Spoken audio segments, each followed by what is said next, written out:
देश को संबोधित कर रही हैं देश की राष्ट्रपति द्रौपदी मुर्मू। 1947 के दिन हमने औपनिवेशिक शासन की बेड़ियों को काट दिया था। उस दिन हमने अपनी नियति को नया स्वरूप देने का निर्णय लिया था। उस शुभ दिवस की वर्षगांठ मनाते हुए हम लोग सभी स्वाधीनता सेनानियों को सादर नमन करते हैं। उन्होंने अपना सर्वस्व बलिदान कर दिया ताकि हम सब एक स्वाधीन भारत में सांस ले सके। भारत की आज़ादी हमारे साथ साथ विश्व में लोकतंत्र के हर समर्थक के लिए उत्सव का विषय है। जब भारत स्वाधीन हुआ तो अनेक अंतर्राष्ट्रीय नेताओं और विचारकों ने हमारी लोकतांत्रिक शासन प्रणाली की सफलता के विषय में आशंका व्यक्त की थी। उनकी इस आशंका के कई कारण भी थे। उन दिनों लोकतंत्र आर्थिक रूप से उन्नत राष्ट्र तक ही सीमित था। विदेशी शासकों ने वर्षों तक भारत का शोषण किया था। इस कारण भारत के लोग गरीबी और अशिक्षा से जूझ रहे थे। लेकिन भारतवासियों ने उन लोगों की आशंकाओं को गलत साबित कर दिया। भारत की मिट्टी में लोकतंत्र की जोड़ें लगातार गहरी और मजबूत होती गई। अधिकांश लोकतांत्रिक देशों में वोट देने का अधिकार प्राप्त करने के लिए महिलाओं को लंबे समय तक संघर्ष करना पड़ा।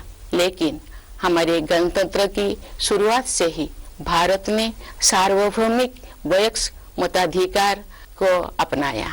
इस प्रकार आधुनिक भारत के निर्माताओं ने प्रत्येक वयस्क नागरिकों को राष्ट्र निर्माण की सामूहिक प्रक्रिया में भाग लेने का अवसर प्रदान किया।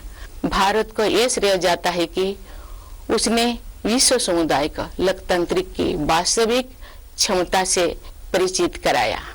मैं मानती हूँ कि भारत की ये उपलब्धि केवल संयोग नहीं थी। सभ्यता के आरंभ में ही भारत भूमि के संतों और महात्माओं ने सभी प्राणियों की समता व एकता पर आधारित जीवन दृष्टि विकसित कर ली थी। महात्मा गांधी जैसे महानायक के नेतृत्व में हुई स्वाधीनता संग्राम के दौरान हमारे प्राचीन जीवन मूल्यों को आधुनिक युग में फिर से स्थापित किया गया है। इसी कारण से हमारे लोकतंत्र में भारतीयता के तत्व दिखाई देते हैं। गांधी जी सत्ता के विकेंद्रीकरण और जनसाधारण को अधिकार संपन्न बनाने के पक्षधर थे। पिछले 75 सप्ताह से हमारे देश में स्वाधीनता संग्राम के महान आदर्शों का स्मरण किया जा रहा है।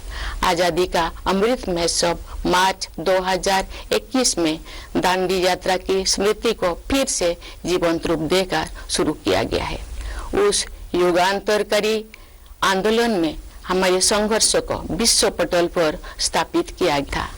उसे सम्मान देकर हमारे इस महोत्सव की शुरुआत की गई।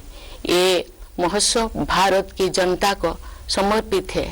देशवासियों द्वारा हासिल की गई सफलता के आधार पर आत्मनिर्भर भारत के निर्माण का संकल्प भी इस उत्सव का हिस्सा है। हर आयु वर्ग के नागरिक पूरे देश में आयोजित इस महोत्सव के कार्यक्रम में उत्साहपूर्वक भाग ले रहे हैं। ये भव्य महोत्सव अब हर घर तिरंगा अभियान के साथ आगे बढ़ रहा है। आज देश के कोने कोने में हमारा तिरंगा शान से लहरा रहा है। स्वाधीनता आंदोलन के आदर्शों के प्रति इतने व्यापक स्तर पर लोगों में जागरूकता को देखकर हमारे स्वाधीनता सेनानी अवश्य प्रफुल्लित हुए होते। हमारा गौरवशाली स्वाधीनता संग्राम इस विशाल भारत भूमि में बहादुरी के साथ संचालित होता रहा। अनेक महान स्वाधीनता सेनानियों ने वीरता के उदाहरण प्रस्तुत किए और राष्ट्र जागरण की मशाल अगली पीढ़ी को सौंपे। अनेक वीर योद्धाओं तथा उनके संघर्षों, विशेषकर किसानों और आदिवासी समुदाय के वीरों का योगदान एक लंबे समय तक सामूहिक स्मृति से बाहर रहा। पिछले वर्ष से हर 15 नवंबर को जनजातीय गौरव दिवस के रूप में मनाने का सरकार का निर्णय स्वागत योग्य है। हमारे जनजातीय महानायक केवल स्थानीय या क्षेत्रीय प्रतीक नहीं है, बल्कि ये पूरे देश के लिए प्रेरणा का स्रोत है। प्यारे देशवासियों, एक राष्ट्र के लिए विशेष रूप से भारत जैसे प्राचीन देश के लंबे इतिहास में 75 वर्ष का समय बहुत छोटा प्रतीत होता है, लेकिन व्यक्तिगत स्तर पर एक कालखंड एक जीवन यात्रा जैसा है। हमारे वरिष्ठ नागरिकों ने अपने जीवन काल में अद्भुत परिवर्तन देखे हैं। ये गवाह है कि कैसे आजादी के बाद सभी पीढ़ियों ने कड़ी मेहनत की, विशाल चुनौतियों का सामना किया और स्वयं अपने भाग्य विधाता बने। इस दौर में हमने जो कुछ सीखा है वो सब उपयोगी साबित होगा, क्योंकि हम राष्ट्र की यात्रा में एक ऐतिहासिक पड़ाव की ओर आगे बढ़ रहे हैं। हम सब 2047 में स्वाधीनता के शताब्दी उत्सव तक की 25 वर्षों की अवधि यानी भारत के अमृत काल में प्रवेश कर रहे हैं। हमारा संकल्प है कि वर्ष 2047 तक हम अपने स्वाधीनता सेनानियों के सपनों को पूरी तरह साकार कर लेंगे। इसी कालखंड में हम बाबा साहेब भीमराव अंबेडकर के नेतृत्व में संविधान का निर्माण करने वाला विभूतियों के विजन को साकार कर चुके होंगे। एक आत्मनिर्भर भारत के निर्माण में हम पहले से ही तत्पर है। वो एक ऐसा भारत होगा जो अपनी संभावनाओं को साकार कर चुका होगा। दुनिया ने हाल के वर्षों में एक नए भारत को उभरते हुए देखा है। खासकर कोविड-19 के प्रकोप के बाद इस महामारी का सामना हमने जिस तरह किया है उसकी सर्वत्र सराहना की गई है। हमने देश में ही निर्मित वैक्सीन के साथ मानव इतिहास का सबसे बड़ा टीकाकरण अभियान शुरू किया। पिछले महीने हमने 200 करोड़ वैक्सीन कवरेज का आंकड़ा पार कर दिया है। इस महामारी का सामना करने में हमारी उपलब्धियां विश्व के अनेक विकसित देशों से अधिक रही है। इस प्रशंसनीय उपलब्धि के लिए हम अपने वैज्ञानिकों, डॉक्टरों, नर्सों, पैरामेडिक्स और टीकाकरण से जुड़े कर्मचारियों के आभार हैं। इस आपदा में कोरोना योद्धाओं द्वारा किया गया योगदान विशेष रूप से प्रशंसनीय है। कोरोना महामारी ने पूरे विश्व में मानव जीवन और अर्थव्यवस्थाओं पर कठोर प्रहार किया है। जब दुनिया इस गंभीर संकट के आर्थिक परिणामों से जूझ रही थी, तब भारत ने स्वयं को संभाला और अब पुनः तीव्र गति से आगे बढ़ने लगा है। इस समय भारत दुनिया में सबसे तेजी से बढ़ रही प्रमुख अर्थव्यवस्था में से एक है। भारत को स्टार्टअप इकोसिस्टम का विश्व में ऊंचा स्थान है। हमारे देश में स्टार्टअप्स की सफलता, विशेषकर यूनिकॉर्न्स की बढ़ती हुई संख्या हमारी औद्योगिक प्रगति का शानदार उदाहरण है। विश्व में चल रही आर्थिक कठिनाई के विपरीत भारत की अर्थव्यवस्था को तेजी से आगे बढ़ाने के श्रेय सरकार तथा नीति निर्माताओं को जाता है। पिछले कुछ वर्षों के दौरान फिजिकल और डिजिटल इंफ्रास्ट्रक्चर के विकास में अभूतपूर्व प्रगति हुई है। प्रधानमंत्री गति शक्ति योजना के द्वारा कनेक्टिविटी को बेहतर बनाया जा रहा है। परिवहन के जल, थल, वायु आदि पर आधारित सभी माध्यमों को भलीभांति एक दूसरे के साथ जोड़कर पूरे देश में आवागमन को सुगम बनाया जा रहा है।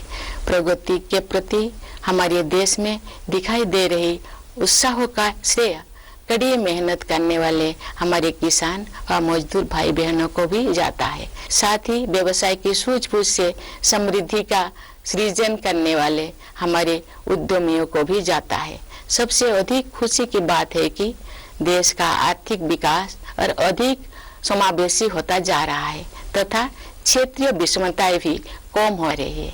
लेकिन ये तो केवल शुरुआत ही है।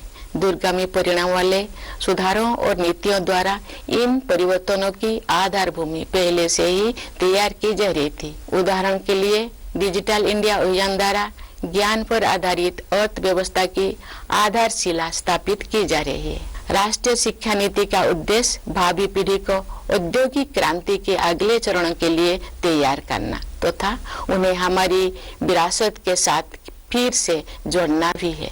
आर्थिक प्रगति से देशवासियों का जीवन और भी सुगम होता जा रहा है।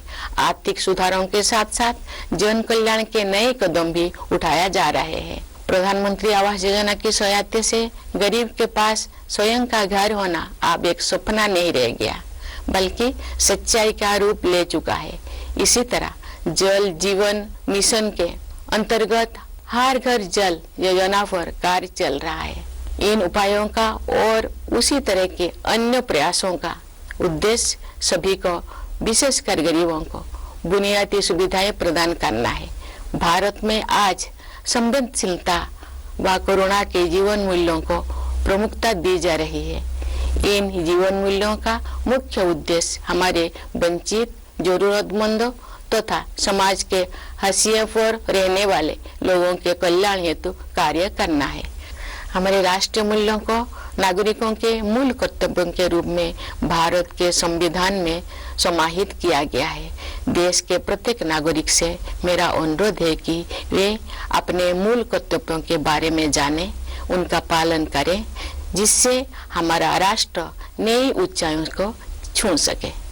प्यारे देशवासियों, आज देश में स्वास्थ्य, शिक्षा और अर्थव्यवस्था तथा उनके साथ जुड़े अन्य क्षेत्रों में जो अच्छे बदलाव दिखाई दे रहे हैं, उनके मूल में सुशासन पर विशेष बल दिए जाने की प्रमुख भूमिका है।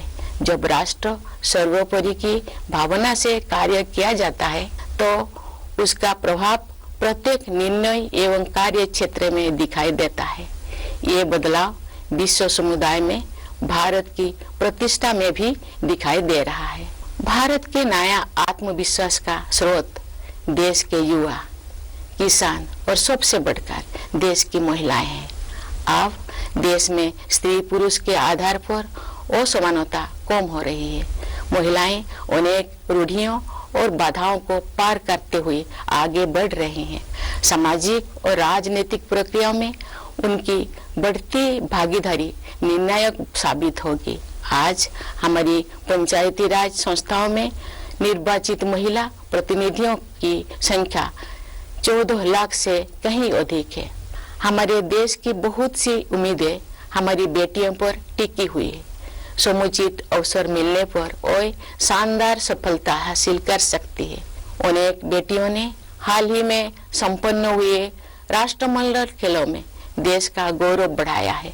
हमारे खिलाड़ी अन्य अंतर्राष्ट्रीय प्रतियोगिताओं में भी देश को गौरवान्वित कर रहे हैं। हमारे बहुत से विजेता समाज के वंचित वर्गों में से आते हैं। हमारी बेटियां फाइटर पायलट से लेकर स्पेस साइंटिस्ट होने तक हर क्षेत्र में अपना परचम लहरा रहे हैं। प्यारे देशवासियों, जब हम स्वाधीनता दिवस मनाते हैं तो वास्तव में हम अपनी भारतीयता का उत्सव मनाते हैं।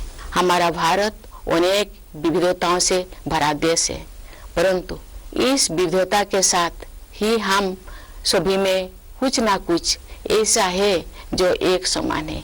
यही समानता हम सभी देशवासियों को एक सूत्र में पिरोती है तथा एक भारत श्रेष्ठ भारत की भावना के साथ आगे बढ़ने के लिए प्रेरित करती है।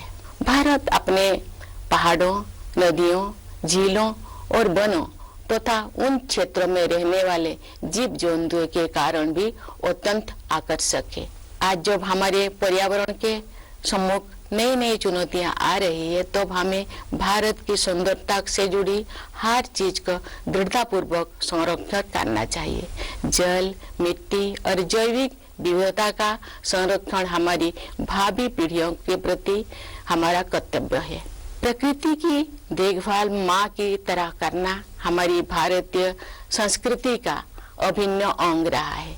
हम भारतवासी अपनी पारंपरिक जीवन शैली से पूरी दुनिया का सही राह दिखा सकते हैं।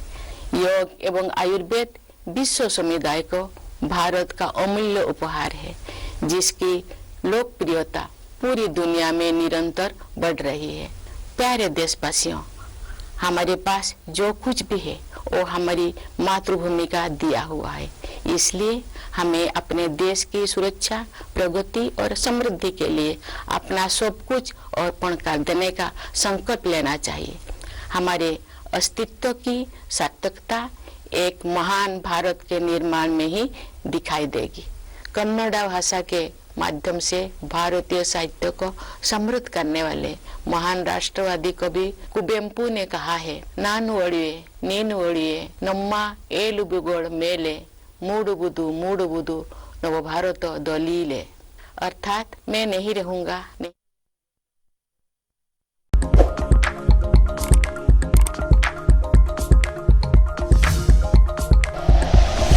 Like and share videos, subscribe करें हमारा चैनल और प्रेस करें बेल आइकॉन। न्यूज़ 11 भारत, सच है तो दिखेगा।